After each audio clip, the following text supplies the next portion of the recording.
బైబిల్లో అపోస్తలుడైన పౌలు గారు తన గురించి తాను చెప్పుకుంటూ పూర్వం దోషకుడను, హింసకుడను, హానికరుడును అని అన్నారు. ప్రధాన పాపిని అని తన గురించి వివరించారు. క్రీస్తును ఎరగకముందు సంఘాన్ని ఎంతో హింసించిన సౌలు క్రీస్తు దర్శనం తర్వాత పౌలుగా మారిపోయాడు. ఆ తర్వాత అతను చేసిన పరిచర్య ఎంతో గొప్పది.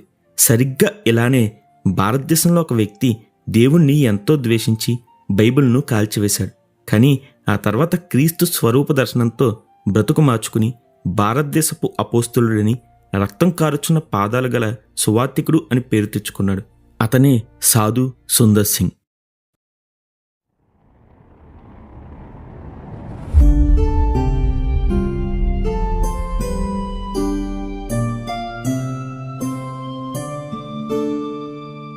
సాధు సుందర్ సింగ్ గారు 1889 సెప్టెంబర్ 3న భారత్లోని పంజాబ్లో గల రాంపూర్ అనే గ్రామంలో జన్మించారు. ఈయన తండ్రి చాలా పేరున్న సంపన్నుడు, తల్లి చాలా భక్తిగల స్త్రీ. చిన్న వయసులో సాధు సుందర్ సింగ్ గారు చాలా భక్తి పారవస్యంతో పెరిగారు. ప్రతి వారం ఈయన తల్లి సాధు సుందర్ సింగ్ గారిని ఎంతో దూరంలో అడవిలో ఉండే ఒక సన్యాసి వద్దకు తీసుకుని వెళ్ళేది. తన బిడ్డను సాధువుగా చూడాలన్నది ఆమె కోరిక. అంతేకాకుండా హైందవ సాంప్రదాయాలను ఎంతో నిష్ఠగా పాటించేలా ఆమె కొడుకుకు శిక్షణ ఇచ్చింది. 7 సంవత్సరాల వయసుకే గీతలోని సంస్కృత శ్లోకాలన్నీ సాధు సుందర్ సింగ్ గారు వల్లించేవారు. గీతా శ్లోకాలు చెప్పకుంటే భోజనం పెట్టేవారు కాదు. ఇదిలా ఉంటుండగా హైందవ్యాన్ని చాలా నిష్ఠగా చేసే సాధు సుందర్ సింగ్ గారు ఇస్లాం వారిని కూడా ఎంతో గౌరవించేవాడు. కానీ క్రైస్తవులంటే మాత్రం చిన్ననాటి నుండి అతనికి ఎందుకో ద్వేషం. తాను చదువుకునే రోజుల్లో ప్రభుత్వ పాఠశాల చాలా దూరం కావడంతో క్రైస్తవ పాఠశాలలోనే విద్యను అభ్యసించేవాడు.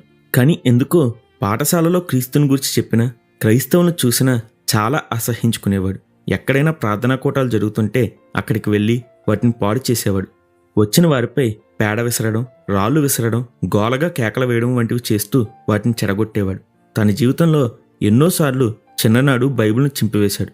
ఇలా ఉండగా ఈయన 14 సంవత్సరాల వయసులో తల్లి చనిపోయింది. తల్లంటే సుందర్ సింగ్ గారికి చాలా ఇష్టం.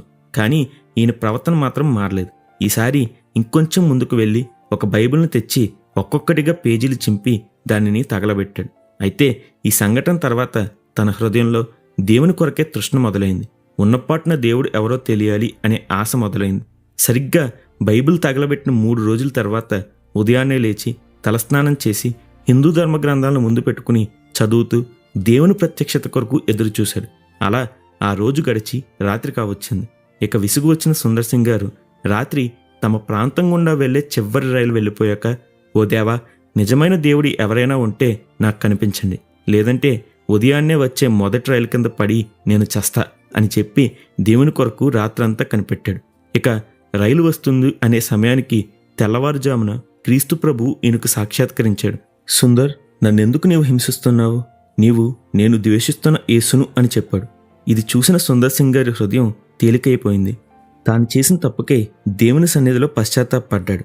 వెంటనే ఇంకా వెలుగు రాకముందే తన తండ్రిని నిద్రలోంచి లేపి, నాకు యేసుక్రీస్తు ప్రభు కనిపించాడు, ఆయనే దేవుడు, నేను క్రైస్తవునైపోయాను అని చెప్పాడు.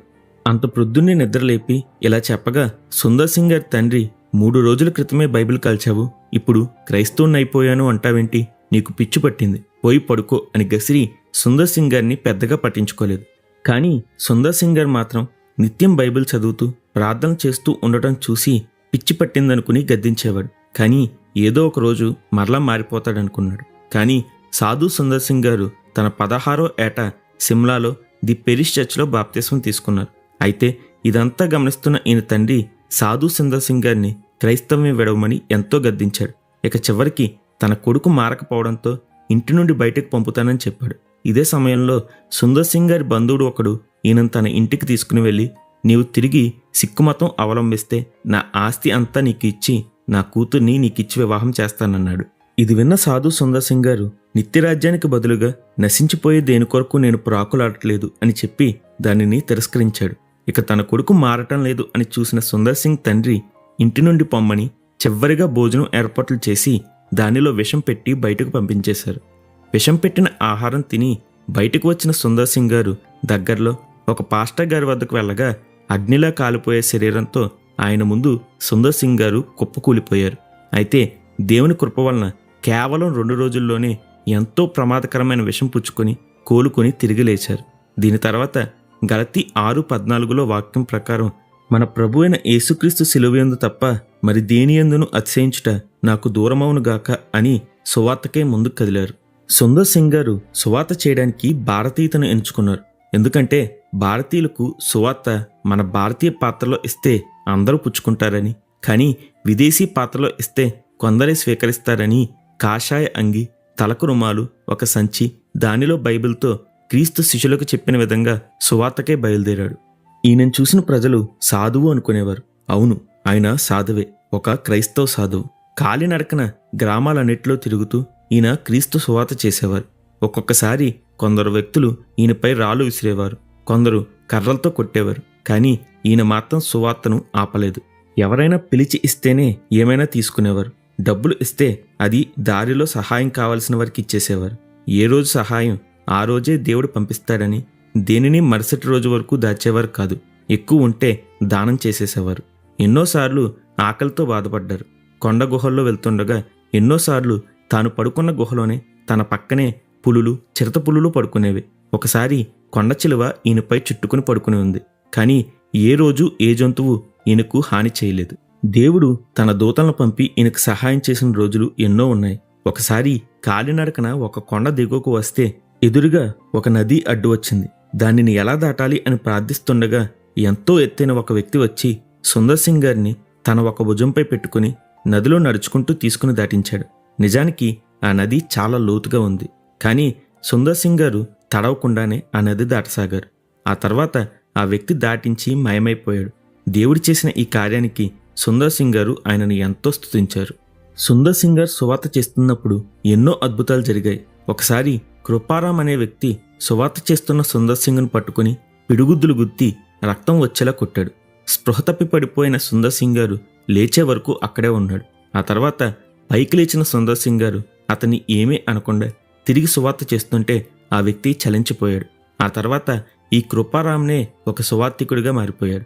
అంతేకాకుండా కొండల్లో వెళ్తుండగా ఒక దొంగల ముఠ ఈయనను క్రింద పడేసి కత్తి ఎత్తి చంపుదామనుకునే లోపే వారికి లాజరు ధనవంతుడు గురించి చాలా శాంతంగా, ప్రాణభయం లేకుండా సుందర్ సింగ్ గారు చెప్పడం విని ఆ దొంగలు ఆశ్చర్యపోయారు. ఆ తర్వాత ఒక గుహలోనికి తీసుకువెళ్ళి అక్కడి కళేబరాలను చూపుతూ, ఇదిగో 100 కొలదిగా ఉన్న ఈ కళేబరాలను వద్దంటూ బ్రతిమాలిన నిర్లక్ష్యంగా చంపింది మేమే, మమ్మల్ని కూడా దేవుడు క్షమిస్తాడా అని అడగ్గా అవును క్షమిస్తాడని వారికి సువార్త చేయగా వారు పాపాన్ని వీడి రక్షణ పొందుకున్నారు. సాధు సుందర్ సింగ్ గారు ప్రసంగం చేసేటప్పుడు తనకు జీవితంలో ఎదురైన సంఘటనలు చేర్చి చెప్పేవారు. ఒకసారి ఆయన హిమాలయ పర్వతాల గుండా వెళ్తుంటే ఒక పచ్చటి లోయ ద్వారా వెళ్లాల్సి వచ్చింది. దానిలో ఒక రకమైన పువ్వులు సువాసన వెదజల్లి దాని మత్తుకు సుందర్ సింగ్ గారు నిద్రలోకి జారుకున్నారు. చాలా రోజుల తర్వాత ఒక బాటసారి అదే దారిలో వస్తూ సుందర్ సింగ్ను చూసి అతన్ని లేపి ఒక పువ్వుని అతనికిచ్చి, ఇదిగో ఇక్కడి పువ్వులు మత్తు కలిగిస్తాయి, వీటిని పిలిస్తే శాశ్వత నిద్రలోకి పోతాం. ఇలా జరగకుండా ఉండాలంటే ఈ ఔషధ పుష్పాన్ని ముక్కు దగ్గర పెట్టుకోవాలి అని చెప్పి ఆయనకు ఒక పుష్పాన్ని ఇచ్చాడు. దీనిని వాసన చూడడం వల్లే నీవు నిద్రలోంచి మేల్కొన్నావు.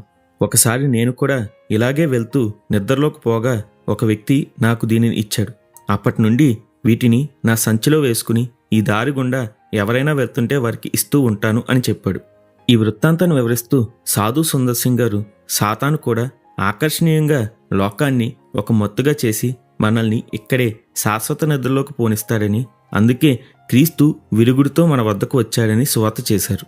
అలాగే ఒకసారి ఈయన ఒక రైల్లో ప్రయాణిస్తూ ఎదురుగా కూర్చున్న వ్యక్తితో దేవుని గురించి మాట్లాడి అతనికి ఒక బైబిల్ గ్రంథం చేతికివ్వగా ఆ వ్యక్తి దానిని 2 ముక్కలుగా చేసి కిటికీలో నుంచి విసిరేశాడు.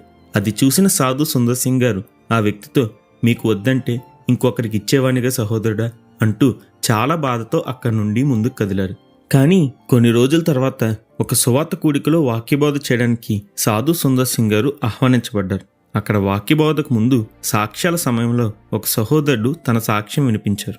ఆ సహోదరుడు జీవితంలో కష్టాలు కొనిమిలో చిక్కుకొని శాంతి లేక ఎంతగా ప్రయత్నించినా జయించలేక రైలు క్రింద పడి చనిపోదామని రైలు పట్టాలపై తలపెట్టి రైలు కోసం ఎదురుచూస్తుండగా ఎదురుగా ఒక చిరిగిన పుస్తకంలో కాగితాలు ఎగురుతూ కనిపించాయి. వాటిని చూస్తూ రైలు కోసం ఎదురు చూస్తుంటే ఎలాగూ రైలు రావడానికి సమయం ఉంది కదా అని ఆ పుస్తకం తీసి చదవసాగాడు. చేతిలోకి తీసుకుని చూడగానే దానిలో మత్తయి 11:28 వాక్యం, ప్రయాసపడి భారం మోయించిన సమస్త జనులారా నా యొద్దకు రండి, నేను మీకు విశ్రాంతి కలుగజేస్తాను అని వాక్యం కనిపించింది. ఆ మాట పట్టుకుని దానిని చదివిన ఆ వ్యక్తి ఆ పుస్తకం ఆ పట్టాలపైన కూర్చుని చదివి, నన్ను ప్రేమించే యేసే ఉన్నాడు, నేను చావను, సజీవున్నే యేసు సాక్షిగా జీవిస్తానని ఆ సగం బైబిల్తో ఇంటికి చేరి సువార్త చేయడం ప్రారంభించాడు. ఆ సహోదరుడి సాక్ష్యం విని ఆ బైబిల్ దొరికిన స్థలాన్ని విన్న సాధు సుందర్ సింగ్ గారు ఎంతో సంతోషించి, దేవుడు రక్షించుకోవాలి అంటే 100 మాటలు అక్కర్లేదు, సగం బైబిల్ అయినా లేదా దానిలో ఒక్క మాట అయినా సరిపోతుంది అని ప్రసంగం చేసి తన సాక్ష్యాన్ని పంచుకున్నారు. అంతేకాకుండా ఈయన ఒకసారి దక్షిణ భారతదేశం కూడా వచ్చారు. ఇక్కడ కూటాలు పెట్టగా ఎందరో తరలిరాగా వారిని చూసి, సహోదరులారా, మీరందరూ రక్షణ పొందారు, కానీ మీలో ఎవ్వరూ క్రీస్తును ప్రకటించడానికి ఉత్తర భారతదేశం రావడం లేదు. దక్షిణ భారతదేశం దేశానికి కాళ్ళ వంటిది, అవి బలంగా ఉండాలి, కానీ మరీ లావుగా క్రైస్తవులందరూ ఇక్కడే పోగైపోతే అది జబ్బే కానీ ఆరోగ్యం కాదు, ఆ కాళ్ళు నడవడానికి పనికిరావు అని బాధపడ్డారు. ఈయన సువార్త చేస్తూ సువార్త నిషేధించబడిన టిబెట్ దేశంలో క్రీస్తు సువార్త చేశారు. అక్కడి బౌద్ధ సన్యాసులు ఈయనను బహిరంగంగా దండించారు. చెరసాలలో వేస్తే అక్కడ సువార్త చేస్తున్నాడని ఒంటిపై జలగలు వేసి బంధించారు. అయినా దేవుని స్తుతిస్తుంటే పిచ్చి పట్టిందని వదిలేశారు. కానీ సుందర్ సింగ్ గారు అక్కడే సువార్త చేస్తుంటే నీళ్లు లేని బావిలో పడేసి తాళం వేసి బంధించారు. అందులో ఎన్నో చనిపోయిన శవాలు ఇంకా కంపు కొడుతూ పురుగులు పట్టి ఉన్నాయి. వాటి మధ్య భయంకరమైన వేదన అనుభవిస్తున్న సుందర్ సింగ్ గారు ప్రార్థన చేయగా 3 రోజులకు దేవుడు దూతను పంపి బయటకు తీశాడు. బయటకు వచ్చిన సుందర్ సింగ్ గారిని చూసిన వారు ఆశ్చర్యపోయి, తాళాలు తమ వద్దనే ఉన్నా ఎలా వచ్చాడు అని భయపడి తమ దేశం నుండి పంపించేశారు. కానీ ఆ తర్వాత 1929 ఆగస్టు 18న మరలా సుందర్ సింగ్ గారు టిబెట్ ప్రయాణం చేశారు. ఆ తర్వాత ఆయన ఇక ఎవ్వరికీ కనబడలేదు. హానోకు వలె, మోషే వలె, ఏలియా వలె ఇతని జాడ ఎవ్వరికీ తెలియదు. సాధు సుందర్ సింగ్ గారు క్రీస్తు కొరకు చనిపోవడం కంటే ఈ లోకంలో క్రీస్తు సాక్షిగా బతకడమే అతి కష్టమైన విషయం అంటారు. క్రీస్తు కొరకైన నిందను, శ్రమను ఈయన గొప్ప భాగ్యంగా భావించేవారు. చెప్పులు లేకుండా హిమాలయాల్లో నడుస్తుంటే రక్తపు అచ్చులు ఆ తెల్లటి మంచుపై పడేవి. అందుకే ప్రజలు ఈయనను రక్తం కారుచున్న పాదాలు గల క్రీస్తు అపోస్తలుడు అని పిలిచేవారు. రక్షణ పొందినప్పటి నుండి చివరి వరకు ఈయన క్రీస్తు కొరకు నమ్మకంగా జీవించసాగారు. ఒకవేళ క్రీస్తు పంపిన శిష్యులు నేడు మన మధ్య ఉంటే ఇలానే ఉంటారా అనిపించేలా నమ్మకంగా సేవ చేశారు. ఈయన వలె మనము దేవుని కొరకు వాడబడులాగున దేవుడు మనందరికీ సహాయం చేయనుగాక. నిత్యం యేసుక్రీస్తు నామానికే మహిమ కలుగునుగాక. ఆమెన్. హల్లెలూయా.